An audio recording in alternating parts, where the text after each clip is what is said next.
Hello, ladies and gentlemen, boys and girls, children of all ages. It is me, Dukect here, live on the Dukect Lounge. Thank you so much for joining me here on TalkShoe.com. And by the way, thank you so much, and I am humbled and appreciative for joining and being here on this Thursday evening, the eve before E3, and so on and so forth. So, I want to hear what your thoughts are. Let's see. About what is going to be. Via talking in the chat room. Talking in the chat room. Or calling in. And if you want to call in, remember, boys and girls, it is. Phone number is 724-444-7444. Once again, the number is 724-444-7444. And the call ID to connect to me, Dukect, is 92417. Once again, the call ID is 92417. And if you download the Shoe app, the Shoe phone, you can just download it, connect to me, and we can talk with you live. And if you're not doing this live, how dare you? You can do this via the you can actually comment below on the freaking awesome. You can find the video. It turns to a video podcast. I'll be doing this on vid.me/Dukect. You can find there the podcast, the Dukect Lounge. Also on YouTube and on Manic Expression, and also on the freaking awesome network. So you can find them on there, and everything I can try to produce this video and spread it around.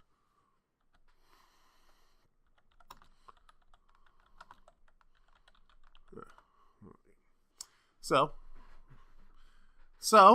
let's see. Let's talk a little.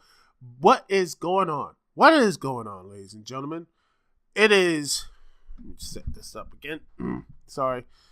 Live, everybody. What is going to be an interesting E3? E3, the Electronic Arts Game Show, the big preview of the big gaming show. What is going to happen? What's going to be? Who? For all the big things. What's going to happen? Who? What are the video games are going to be there? What's going to happen? What's going to be interesting? What's the whole thing about? It's going to be good. It's going to be bad. I mean, it's going to be interesting to say this because there's a lot of interesting things. For example, before E3 started, we had a big surprise. Bubsy's back. Why? I don't know. Who was asking for Bubsy? Not me. There's a lot of terms of video game remakes and reboots and sequels I want to see in gaming. Bubsy was not even on that list. And yet somehow Accolade, somehow, Site actually said, yeah, let's do that. Let's go and put that. We've got guest 2 in the chat room. Yes, Bubsy. And if you want to call in and talk about Bubsy, why Bubsy? But, again, phone number, once again, if you want to come in and talk about it, is 724-444-7444. And the call ID to connect to me, Dukect, is 9247. Once again, the call ID is 92417. I need to be more on top of that. Anyway, Bubsy, yes, it's just odd, but hey, it's a very interesting little thing that is people want to come up. But there's other things are coming here. There are other things according to GameSpot. I haven't been there in a while, but here's all the games that are going to be confirmed for E3. We have Battlefield 1 in the Name of the Tsar DLC number 2. I've been playing Battlefield 1. I am enjoying it on my PC. I have fun with it, and I think I am having a great time with it. Crash Bandicoot Insane Trilogy. Is that already out, or I gotta see if it's already out or not? Because it feels like it should be out, but no, it's out this month actually, June 30th. It's gonna be published for the PS4, but I keep hearing rumors that it might be getting on, on other console too. So maybe we'll see this on Steam. It'll be very interesting. But this is something I might actually go and actually buy a PS. I might actually go and get a PS for, if it is something people seem to like. Because I love the Crash Bandicoot series, even though I have all the original PlayStation 1 games. I don't have Crash Team Racing. It's weird. Let's see. Elder Scrolls Legends, another Elder Scrolls game. But then again, I'm not going to be buying that. Because again, Bethesda, doing the whole trademark thing. I'm not going to do it. I won't break my mind on how cool that podcast is, but I will not buy any of their games. Because, hey, their way to use trademark law was BS and stopping a third, no, it was a Kickstarter game changing their name because Prey, which, by the way, their game is not selling well. So maybe they didn't, instead of actually worrying about, oh my gosh, the game sounds great, the game's going to take our sales away. No. Maybe if you actually, I don't know, market the game other than maybe having 1 or 2 trailers or something like that on the internet, something like that, maybe, just maybe, it would actually be sold. But that's another story. We talked about in the last podcast. Oh, God of War, aka Dad of War.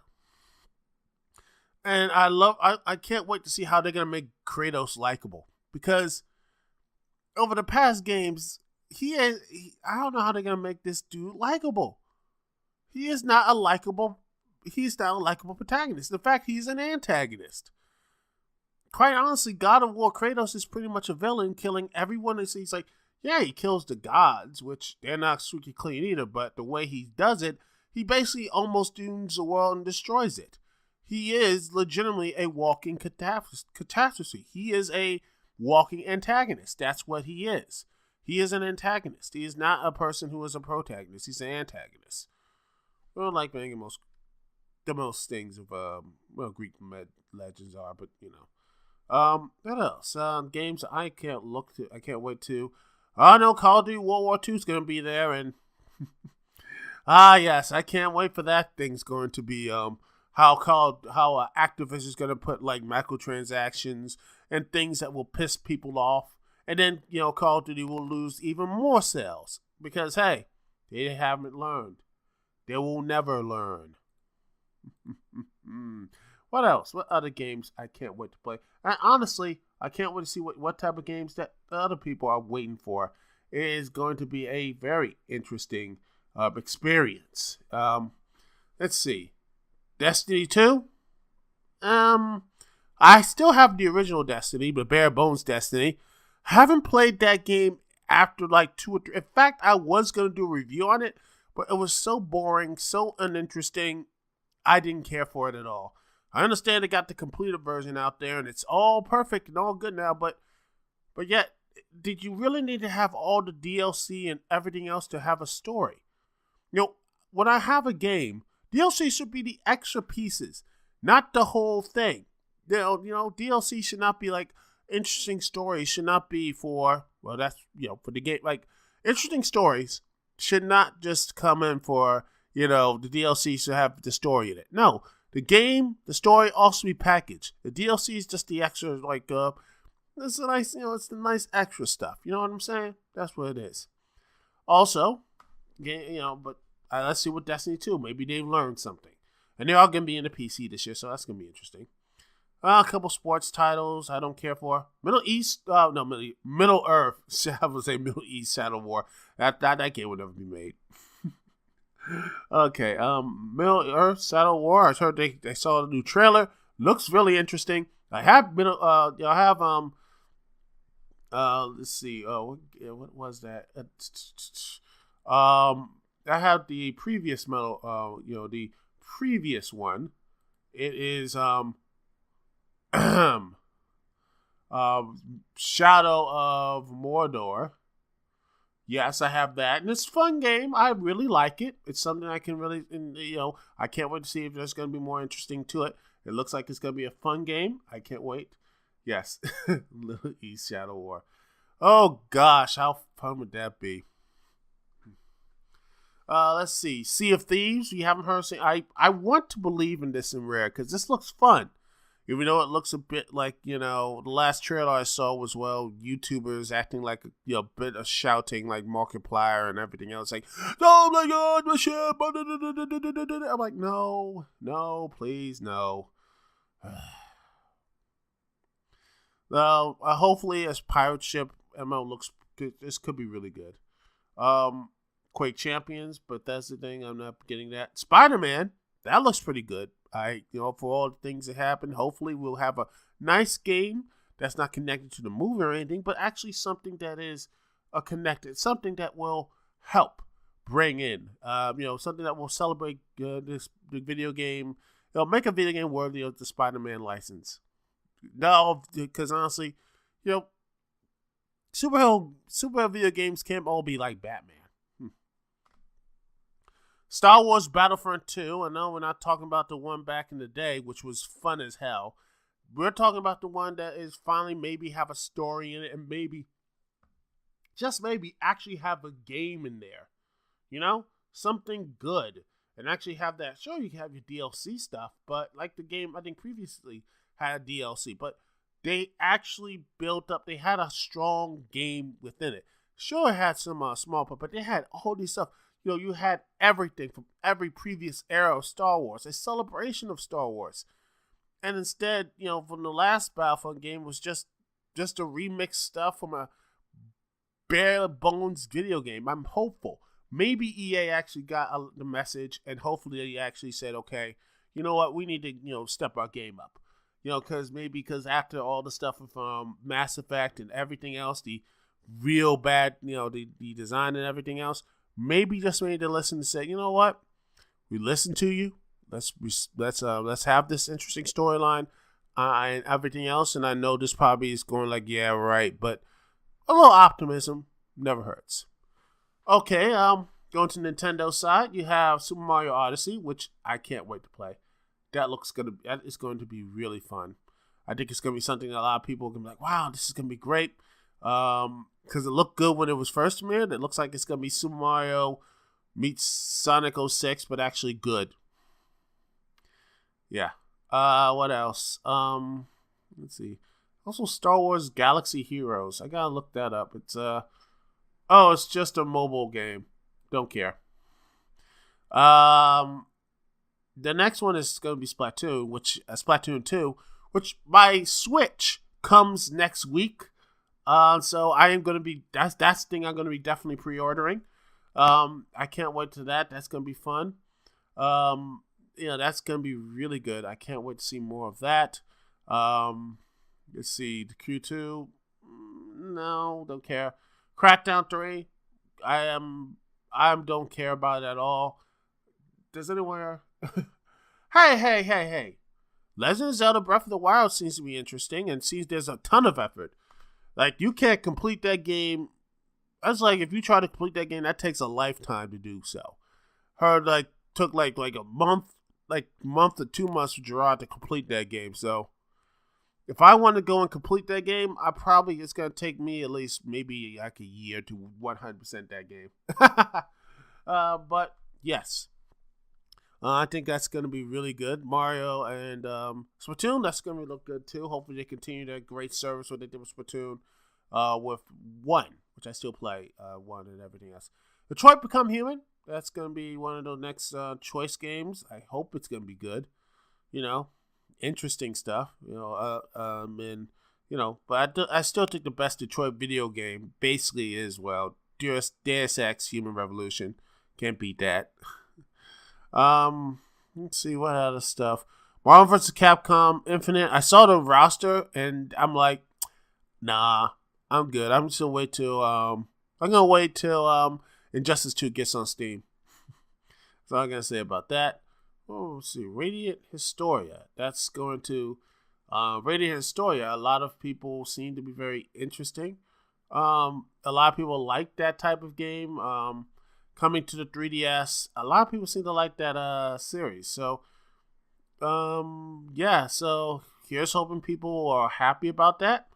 Some people like that RPG. That's not me, but I hear people are like, they're surprised they like that. Let's see what other stuff. Oh, the South Park Fractured Butthole, the game that should have been out a year or 2 years ago. Chat guess too. Oh, I know, but Nintendo only does certain franchises as well as Zelda, Pokemon, and Mario. Well, they're the 3 money makers. Hey, Splatoon, it's getting up there too. Here's hoping that with Splatoon 2, they really nail it. Not just with the story, which I think is a little bit beefer, but also with better online modes. I think it's good. And ARMS, I heard some mixed things about that, but that could be a good IP too. So, who knows? I'm just wanting a Metroid game. Here's hoping that. Wait, Titanfall 2. Didn't Titanfall... hold on. Titanfall 2 already came out. But, maybe it's the more DLC. Because I heard actually Titanfall 2 is actually good. By the way, there was planned to be a TV series about Titanfall. I think CBS Studios was going to do it. I'm like, how are you going to get that into a TV series? You're going to have a whole rack of bottle shows at that point because there's much money and all the stuff you can do in that game, supposedly, and such, mech combat and all this type of stuff. Yeah, that's a sinkhole of a TV show. That only will last maybe 5 or 6 episodes alone, will probably because of the cost. I don't think EA will watch. Because gamers, well, you might get like people like 3 or 4 million people might buy a game on 1 million or 2 million, but is that going to translate into people watching the TV show? Probably not, but who knows? Who knows? Okay, what other games people can't wait to see? Playing games or anyone else? Because one game, it looks like, well, there's going to be an Assassin's Creed game because, well, they sat back for 2 years and now it's going to come back, baby. Assassin's Creed, because we need to have more Assassin's Creed games. Yay. Far Cry 5, which is going to be the whole, the game in, Minnesota, all those white people getting killed. Okay, fine. Personally, I wish they could just make it like a Get Out type of thing. Make it liberal. These liberal hippies that didn't want to kill you or something like that. And then just murk all of them, which would be interesting. But hey, we can't have that. Yeah, well, who cares? But, that would be nice. That would actually been fun. And again, I wouldn't mind a Get Out video. I don't know how that would work. Get Out video game. If you haven't seen the movie Get Out, you should. It's good. Oh, and by the way, there's a Call of Cthulhu game, which is going to be the official game. That's going to be fun. I think that's going to be interesting of how you're going to deal with the psychological effects of Cthulhu and how if you see him, you go mad and slowly go crazy and everything else and how you defeat, that sort of stuff. That looks going to be really interesting. Also, speaking of things that are horrifying and you can't turn away if you peek into the world of madness, Sonic Forces, a.k.a. DeviantArt, Sonic DeviantArt. Or Sonic, my original character, Do Not Steal, which is basically, Sonic Do Not Steal, which is, well, how many of these creator creations and everything else, you know what? I don't, my honest opinion about that, and, people, this might be a real, like a really, really late take on that. I don't care. I honestly think, this might be a boom for Sega because kids love that type. Everyone loves the whole creator character stuff, especially for Sonic. And I understand some people are like, "What you doing? You're gonna give this time, acknowledge that fan base." But in the end of the day, they will spend money, that fan base and keep that fan base lively and such. Hell, character creation kept games like say Mass Effect and all the other stuff, and people didn't cry about that. Maybe because of the whole furry thing. I don't know. But, yeah. Because honestly, people say, oh, it's cringy. Yeah, it is cringy, but that's fan bases for you. Welcome to fan bases. There's cringe everywhere. Just hope that you just hope it doesn't spread out and gets onto you. Now, I'm basically thinking it's like a disease or virus like The Walking Dead or something. Oh, gosh. Then also Sonic Mania, which I will be getting. I don't know where I'm going to get it. Should I get it for the PC, Switch? I don't know. I'll probably get some because I need to probably build up my Switch my Switch thing. Yeah, that sounded great. So I Switch thing. Just like, where's, oh, well, maybe I should put that video. I'll just put that Nintendo Switch and say, cut. Like it's, crap. Cut! Okay, what else? What other games out here? Phantom Dust, a remake of that, which I heard is actually pretty decent. They actually are bringing that back for the Xbox, and I heard it's actually pretty good. So, yeah, Sonic new mode coming soon. Well, Sonic is already nude. He's already naked, other than his shoes and gloves. He's pretty much naked. Well, if you count the Boondle design, where he has like bandages on his feet and knees and arms and gloves and a bandana. Why does he have all those bandages? I don't know. But yeah, it's gonna be a good list of games and things to check out, and maybe some surprises, because this E3 looks interesting. Very interesting. Well, anyway, anything else? Oh, Ace Combat 7, Skies Unknown. Haven't played the Ace Combat series in a while, so maybe I'll check that out. Because that looks like it's going to be something from the Unreal Engine. It looks something could be really good. And it's going to be on, maybe I can pick that up on Steam. It looks good. I can't wait to see that. Because again, a lot of people like the Ace Combat series, so maybe I'll check that out. Anyway, I'm going to take a small little break here. We're going to play a little music. A little bit of music here on the Dukect Lounge, as always. We're going to play a little bit of something from the OC remix. I like to get some game music, because there's nothing wrong with that. And it's a way to catch my breath. So we're going to play some, let's see, what is a good song to play? Let's see. You know what? Let's play a little bit of, no. You know what? Let's play some Super Mario RPG, Windows to the Stars. We are going to play some Amphibious, A Yoster's is called A Yoster Sunset. Welcome to Yoster Island by Amphibious.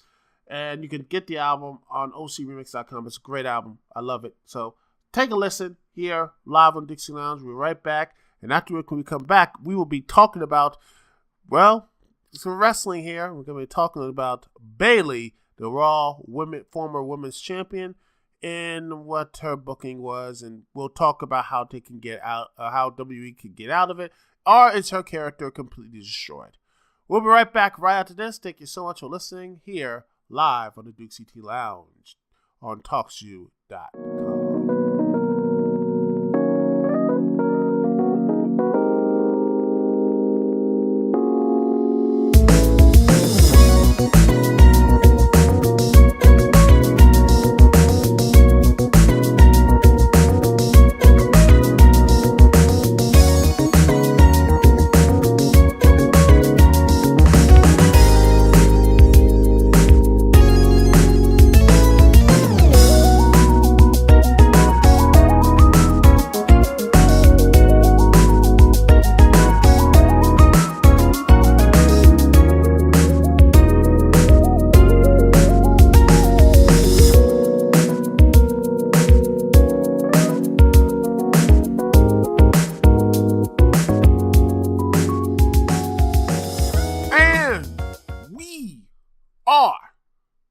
Ladies and gentlemen, thank you so much for listening here on TalkShoe.com, here live on the Dukect Lounge.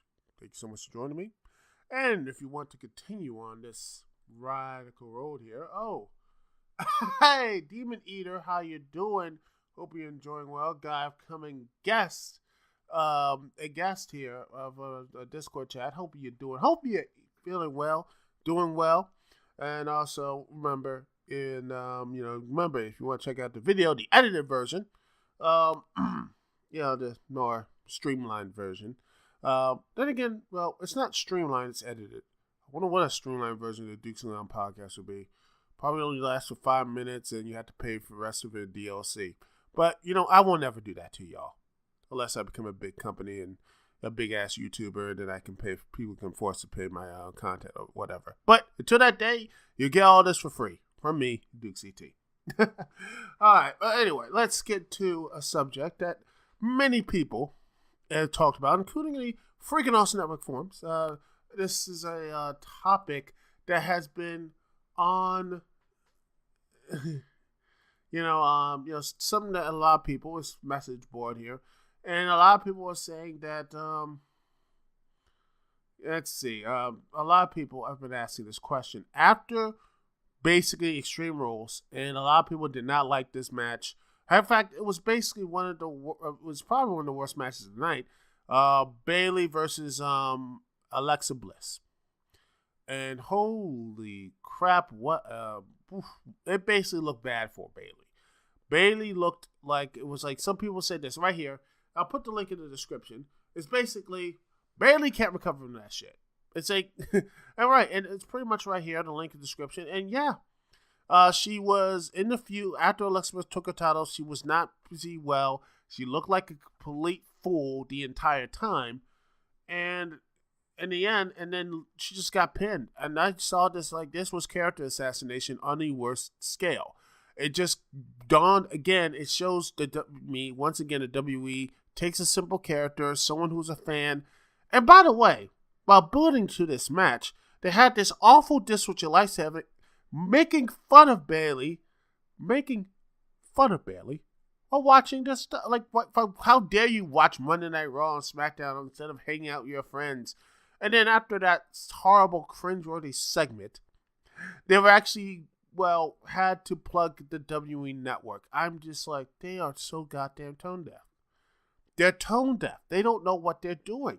This company legitimately has no idea what they're doing to just, they don't know what they are. They're this confused person running around with their heads cut off. And it goes right back to that Vice article, which I will leave in the description, is that how Vince McMahon basically only runs the show. There's no plan. There's legitimately no plan out there. It's just show from show to show to show, which was fine in the Monday Night Wars. But now you need a plan. I mean,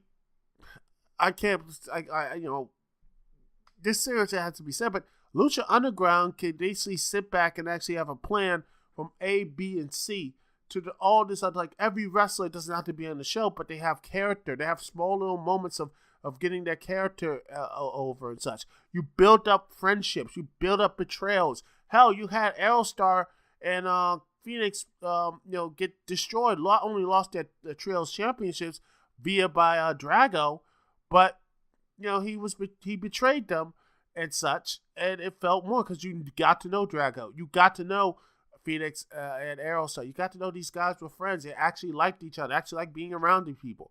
So yes, you felt for them, even though after an hour content. That's right there. It's interesting. You build up these type of characters.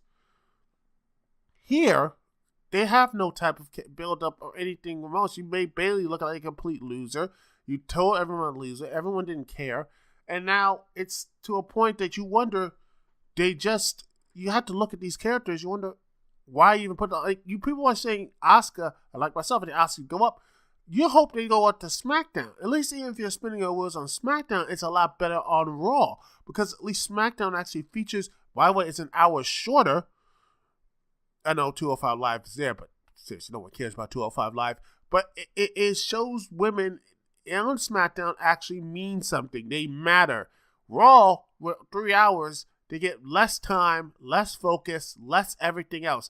Alexa Bliss tries to be interesting. She tries. But at the end of the day, they're not really that good. There's nothing there. And it's worse about that. And I know I don't want people to do it, but yeah, when she was facing, say for example, when Bayley became champion and did all these, when she had that fight to run up in NXT, she did woman up. She said, I will prove myself. It was a mirroring thing of Sami Zayn. They mirrored it to Sami Zayn as well. It's the same type of story, and it works. They built this up like, oh, she has to get better. At the end of the day, the WWE screwed that up when they got to the main roster. They just regressed her to this point of saying she has that childlike spirit, but she is she could be a very, she's smiling, happy, and all that type of stuff. But when it's go time, it's go time. Yeah, but but when they go to WWE, she goes up there. It's not like that. She's child. Yeah, she can go, but it just seems like her character is just this child. Aw shucks, happy to be there. She had that phase in NXT. I understand what they're doing, but it just doesn't work with this. They don't know how to have the nuances in their character, and they have more time on there. And you have to wonder, if you have 3 hours and you can't get one character right, What makes you think you could get any other character, male or female? And the way that Bayley was just treated after that match, you have to wonder, is she going to be released? It felt like, yeah, she needs to be. That was basically, it felt like it was career killer. That was like, Bayley must have sneezed in front of Vince McMahon, and they said just like 1 month, like 2-3 weeks ago, and they said, bury that woman. And that's what they did. Every action, she never got a leg up on Alexa, and then Alexa just beat her up, pinned her, made her look like a fool, and I'm like, that's it. No, Bayley was done. Bayley is over. And maybe the only way they can salvage this, which if they did, Bayley comes back and beats the living hell out of Asuka. I mean, beats her down, destroys her, and then say, maybe, and then have the next week, like, I don't know what you're talking about. Maybe she has like, after that, she just has a mental breakdown or something, and then just, goes crazy, and then the Psycho Bayley comes out or something, and then she goes like, it's a dual personality thing. That could be interesting. If they were heading that role, I would like that. But instead, I don't see that coming from this creative staff. They just don't know how to sit there and plan for these characters, which they are characters on a TV show. That is what they are at the end of the day. I like the wrestling, but honestly, I think they should take the lesson of Lucha Underground. Wrestling is somewhat secondary. The best matches there mean something because you care about the wrestlers. You care about the story. You care about everything else around them. And I wish the WWE could do that. WWE should be caring about these make me care about these characters.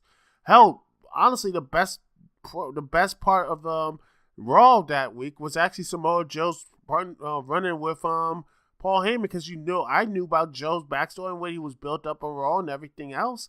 Just basically saying, I want that. He was telling Paul Heyman, saying, "What I'm gonna do to you," and choke him out.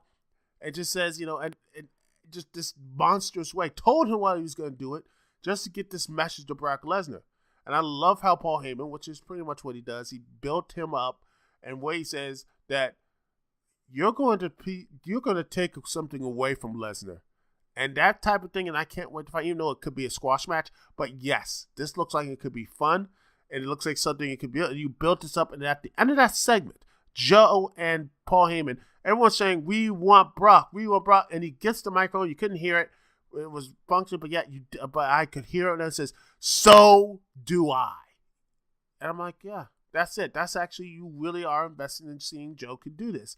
This badass Samoan who can actually beat the crap out of people. That is something you can do about one character. That right there, there's interest there. If you make people intrigued and interesting to characters. If you don't do that, you get someone Bayley. You don't care if no one cares about the redemption. You don't care about anything else. You just say, yes, he's there. That's, to me, a bad sign. And she already won the World Women's Championship. Unless they really change that character, that type of build-up to it. And that's my hope, is that they can do that. But I don't trust the writers on Monday Night Raw. I don't trust the writers on Monday Night Raw, and WWE in that matter, to really to right the ship with Bayley. I mean, there's an opportunity that they could go out there, the Psycho Bayley aspect, that sort of thing, and maybe eventually a heel turn later on with that type of character change. Slowly but surely, that's the type of thing. Have her lose a couple matches, then snap, and then don't know what's going on. It's like a Two-Face thing. And boom, and, have that Two-Face take over for a while, that dark side take over for a while, and then you eventually have her come back to the light side eventually. That's a nice little story arc they could do. But I doubt WWE will ever do that. And it sucks. It really does. It sucks that the WWE will never, ever have the balls to do something like that. I wish they could, but they can't. And it pisses me off. But that's just my thing. Anyway, that is... hopefully you enjoyed that, Demon Eater. My little rant. But yeah, I still think there's a way home for Bayley. But it will have to take a lot of work to do so. Anyway, thank you so much for listening. Thank you so much for taking the time to sit here and listen and do all the stuff that I can do. Just remember, next week I will be doing this live once again. Well, thank you so much for watching and listening here on the Dukect Lounge. It's Dukect here. Peace and love. I will see y'all when I see y'all later.